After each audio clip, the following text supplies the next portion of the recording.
Hello friends, मैं हूँ आपकी सहेली और सोचा कुछ बातें शेयर करूँ। तो जो कहना चाहती हूँ, हमारे देश में कई महान गुरुओं ने जन्म लिए, कई हमें मार्ग दिखाए, लेकिन हम अक्सर उनकी बातें तो पढ़ते हैं, सुनते हैं, लेकिन अमल करना कहीं ना कहीं शायद कठिन होता है या फिर हम भूल जाते हैं।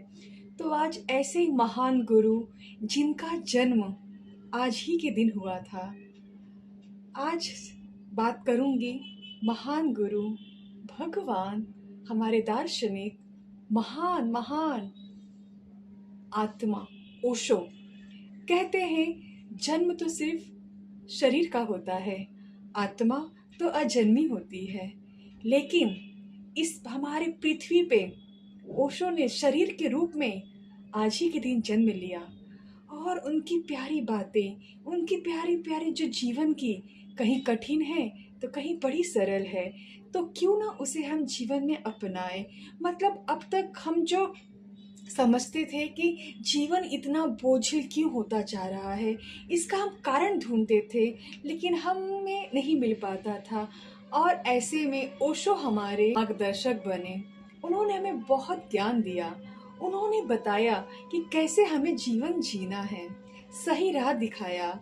और उनके शिक्षा, उनके ज्ञान का दो मूल स्रोत यही है, भीतर ध्यान और बाहर प्रेम। सोचिए कितनी प्यार भरी बातें। हाँ, भीतर ध्यान। अक्सर हम क्या करते हैं, दूसरों का ध्यान रखते हैं, दूसरे कैसे हैं, दूसरे क्या बोलते हैं, दूसरे हमें अच्छा बोलते हैं या नहीं, अक्सर हम यही सोचते थे। लेकिन ओशो ने हमें बताया कि हमारा व्यक्तिगत जो जिम्मेदारी है, खुद को देखना, हमें अपने भीतर देखना है। नहीं तो क्यों इतने हम अशांत होते जा रहे हैं, इसका वास्तविक कारण क्या है। कितनी सरल भाषा है, तो भीतर ध्यान और बाहर प्रेम। मतलब इन दो शब्दों में क्या कुछ छुपा है, पूरा जीवन का सार छुपा है। तो जब मैंने पढ़ा तो यकीन मानिए शुरुआत में बहुत मुश्किल होता है, मतलब समझ में नहीं आता, क्योंकि जैसे हमारी मानसिकता है, हम जैसे मानसिक स्तर को वालों को ओशो को समझना यार बहुत मुश्किल है। कई साल लग जाते हैं उन्हें समझने के लिए, उन्हें जीवन में उतारने के लिए। क्योंकि अब तक हम क्या करते आए हैं, हम सिर्फ जैसे हमारे धर्म गुरुओं की बातें हुई या हमारे कोई धार्मिक ग्रंथ हुए, हम उसे रटते हैं, उसे पढ़ते हैं, लेकिन जीवन में हम उसे नहीं अपनाते। ओशो ने कहा कि हर धर्म का एक उद्देश्य, भीतर ध्यान और बाहर प्रेम। मतलब अक्सर जो मन में जो चल रहे विकार हैं, इतनी मन में ऐसी दूषित भावनाएं आती हैं यार, कितना उलझ जाते हैं मन। मतलब कहते कितना विचारों से भरा होता है और हमें समझ नहीं आता कि हमें क्या विचार पकड़ना है, क्या छोड़ना है। तो कितनी बखूबी से उन्होंने कहा कि मनुष्य कुछ ना करे, भीतर ध्यान रखे और बाहर प्रेम, और बाहर प्रेम ना भी रखे, लेकिन यदि वो भीतर ध्यान रखेगा तो बाहर प्रेम अपने आप फैलेगा। क्योंकि हमारी प्रेम की भाषा अलग थी और जो ओशो की प्रेम की भाषा है वो अलग है, और वही सत्य है। उन्होंने कितना बखूबी से कहा कि आज का मनुष्य इतना अशांत होते जा रहा है, इतना दर्द में, इतना उलझाव, और जबकि सुविधाएं परिपूर्ण हो गई हैं। क्यों है, आखिर रीजन क्या है इसका। क्योंकि हमने कभी एक जगह बैठ के खुद के विचारों का निरीक्षण किया ही नहीं। मन में इतना कहते हैं डामाडोल स्थिति हो जाती है, हम डगमगा जाते हैं, लेकिन उससे कैसे उभरे, कैसे पार निकालें। इसीलिए कहा कि कुछ नहीं तो अपने आप को देखो, सिर्फ बैठो एक जगह बैठकर सिर्फ अपने विचारों को देखो, कहीं जाने की जरूरत नहीं है।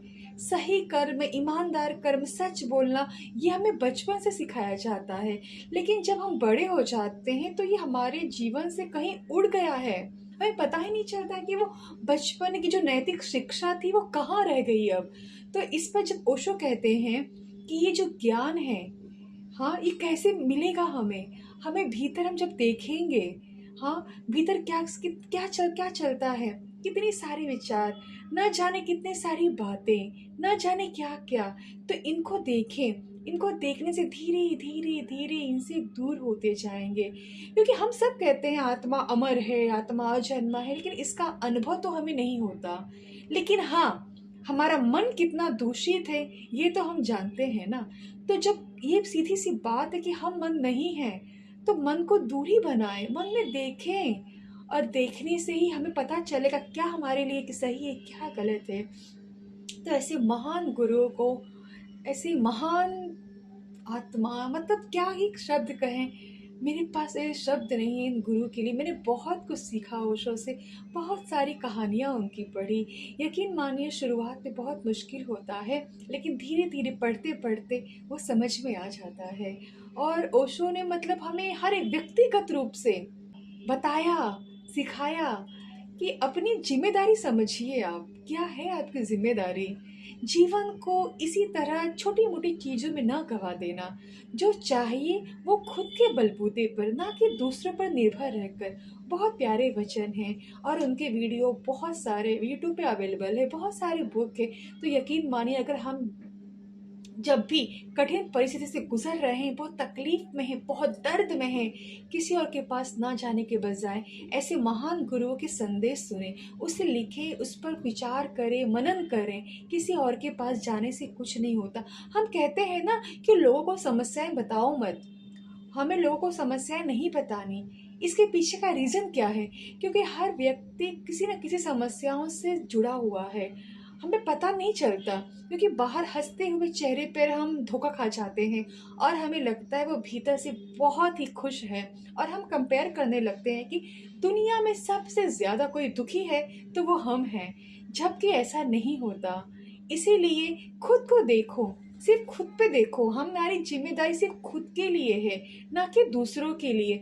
और जब वो कहते हैं खुद से प्रेम करो, कहीं कहीं लोगों को लगता होगा ये स्वार्थ भरा कथन है, लेकिन स्वार्थ भरा कैसे? मुझे भी लगता था कि सब कुछ छोड़ छाड़ कर मैं खुद को देखूं, यार कैसे पॉसिबल है। लेकिन इससे ये पता चला कि जब मैंने खुद को देखा, मेरे मन में इतने बुरे बुरे विचार, मतलब कुछ भी, लोग तो कुछ कहते भी नहीं, लोगों को बोलने से पहले उनकी प्रति द्वेष की भावना अपने आप मन में आ जाना, ये कैसे है? हाँ, तो जब खुद से प्यार करते हैं तब पता चलता है कि जैसी भावनाएं हमारे अंदर है, वही भावनाएं दूसरों के अंदर भी पनपती है। तो इस तरह से हमें लगता है कि जैसे हम गुजर रहे हैं कठिन परिस्थितियों से, वैसे दूसरे वाला भी। तो हम दूसरों से उम्मीदें नहीं करते, अपने आप एक सहायक के, बोलते ना, हम मार्गदर्शक बन जाते हैं। तो यकीन मानिए ओशो की पुस्तक जरूर पढ़िएगा, जीवन में बहुत कुछ सीखने को मिलेगा, बहुत कुछ। कहते कहीं जाने की कोई ज़रूरत नहीं, बैठिए बस, एक समय निकालिए सिर्फ अपने आप के लिए, और देखिए जीवन को बखूबी और बहुत प्यारे ढंग से जिए। और जैसे कि आज उनकी जन्म तिथि है, तो उन्हें बहुत सारी शुभकामनाएं, जो हम सबको इतने अच्छे संदेश दिए, कई लोगों का उन्होंने जीवन बदला, और सच में बहुत ही पूजनीय हैं। तो हम सभी उनका अभिनंदन करते हैं, उन्हें प्रेम प्रकट करते हैं, और उन्हें याद करते हैं प्रेम पूर्वक से, और उनसे प्रार्थना करते हैं कि उनकी दी हुई बातों को हम अपने जीवन में उतार सके। यद्यपि ये बहुत मुश्किल है, लेकिन अगर ना भी उतारे तो भी जीवन मुश्किल ही है। तो क्यों ना उनकी बातों को जीवन में उतार कर जीवन को सहज बना जाए। तो बस इतना।